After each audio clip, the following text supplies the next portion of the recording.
আসসালামু আলাইকুম, সবাই কেমন আছেন? এই তো রান্নাঘরে চলে এসেছি। আমি কিন্তু আজকে পাঙ্গাস মাছ রান্না করেছি বেগুন দিয়ে। পাঙ্গাস মাছ অনেকেই কিন্তু ঘৃণা করেন, খেতে চান না, বাট সুন্দর করে রান্না করলে সব কিছু কিন্তু খাওয়া যায়। আর আমি কিন্তু যেটা হালাল ওটা খেলে সমস্যা নেই। যাই হোক, অনেকে পছন্দ করে না, অনেকের পছন্দ না, আমার অনেক পছন্দ। বেগুন দিয়ে রান্না করেছি, কত সুন্দর এসেছে কালারটা, দেখতে তো পাচ্ছেন। আমি একদম জলগুলো শুকায় ফেলবো। এই তো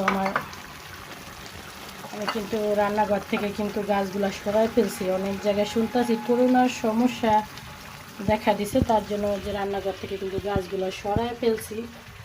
দেখা গেছে কখন কিভাবে বিপদ এসে পড়ে সেটা বলা যায় না, তার জন্য কিন্তু আমি গাছগুলো সরিয়ে ফেলছি। সব জায়গার গাছ আমি সরাই ফেলছি, এখানেও গাছ ছিল সেটাও সরাই ফেলছি, কারণ সাবধানের কোনো মান নাই।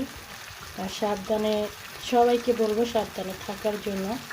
আর গাছের পানি যেহেতু জমে থাকে, প্রতিদিন আর চেঞ্জ হয় না, তার জন্য কিন্তু গাছগুলো সরিয়ে ফেলেছি, অনেকদিন পর পর চেঞ্জ করি। যাই হোক, বারান্দায় আছে। সবাই ভালো থাকবেন, আল্লাহ হাফিজ।